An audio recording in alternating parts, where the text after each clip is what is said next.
اهلا بيكم في فيديو جديد من قناة نجم التوقعات.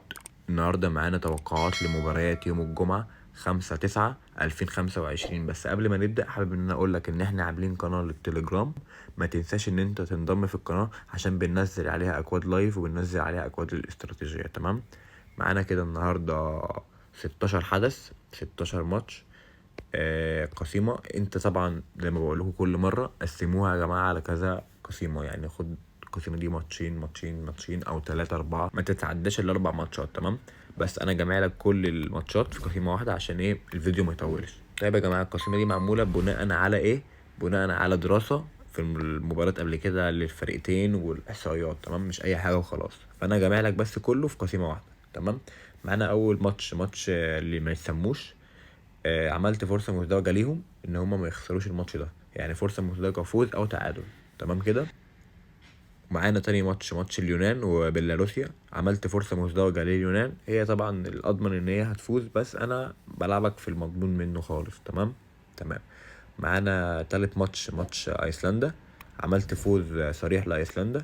حابب ان انت تعمل فرصة مزدوجة مفيش مشكلة اعمل، بس انا عملتها فوز صريح يعني.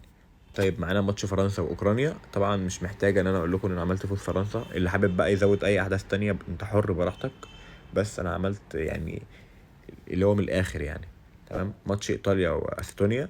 عملت فوز ايطاليا، هو القوب بتاعها تعبان بس انا ما مش بايدي يعني. فانتوا حابين مثلا تعملوا اهداف لايطاليا اللي هو تيجي عند مجموع واحد هنا، عايزين بقى تعملوا 3 اهداف لايطاليا، هدفين براحتكم. تمام. طيب معانا ماتش السويد وسلوفانيا.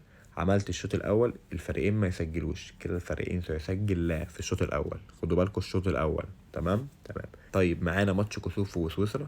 عملت الضربات الركنيه لكوسوفو، عملت ركنيتين، يعني لو جابوا 2 بالظبط هتبقى استرداد، لو جابوا اكتر من 2 يبقى كده احنا هنكسب. تمام. طيب بصوا بقى، معانا ماتش كرواتيا وجزر فارو. انتوا حابين تعملوا فوز كرواتيا براحتكم. انا قلت ازود لكم بس في القوت شويه، عملت الهدف الاول ما يجيش حتى الدقيقه 15، يعني لو عدى ربع ساعه 0-0 احنا كده كسبنا، اللي هو اول 15 دقيقه. عايزين تعملوها فوز اعملوها، يعني هي كده كده كرواتيا هتكسب.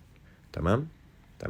طيب معانا ماتش اسكتلندا والدنمارك. عملت الشوط الاول، خدوا بالكم مش الوقت العادي، الشوط الاول. عملت الشوط الاول اقل من 2، يعني ما يجيش جونين الشوط الاول. لو جه جون واحد تمام، لو جه 2 برضو تمام، احنا مش خسرانين حاجة، احنا هيجيلنا استرداد. تمام. عندنا ماتش جنوب السودان والكونغو. عملت فوز الكونغو. تمام. ماتش غينيا والصومال. عملت فوز غينيا برضو. يا جماعة الصومال تعبانة جدا. معانا ماتش سويسرا وكوسوفو. طيب طبعا انتوا مش فاهمين يعني ايه هانديكيب او هانديكاب. تمام. هنا عملت هانديكاب 2 اللي هي كوسوفو 3.5، يعني بمعنى ان كوسوفو نازله الماتش كسبانه 4 تجوان، يعني من الاخر كوسوفو ما تخسرش فرق 4 اهداف، يعني لو 3-0 3-1 عادي. المهم لو جابت 4 بالظبط 4-0 ما كده احنا خسرنا. لو جابت 4-1 لا لسه يعني ما خسرناش. المهم يعني ما يخسروش فرق 4. تمام. معرفش ليه الحشبة دي، بس هي المفروض اللي هي اثيوبيا يعني، مصر واثيوبيا. عملت بصوا في التعبان منه اللي هو فوز وتعادل مصر، يعني بلعب لكم في المضمون، مفيش اضمن من كده. ان طبعا في ناس كتير قوي هتلعب فوز مصر. تمام. ممكن برضو تعملوا الهدف في الاول حتى الدقيقة 15، لا دي برضو كويسة جدا. طبعا احنا عارفين فرقة مصر برضو مش اللي هي يعني مش الواو، فمفيش اول ربع ساعة اهداف ممكن تعملها برضو. تمام. طيب معانا ماتش النيجر والمغرب. عملت طبعا فوز المغرب، يعني يا جماعه المغرب منتخب جبار يعني بجد جامد جدا، والنيجر تعبان، يعني كده كده المغرب هيكسب ان شاء الله.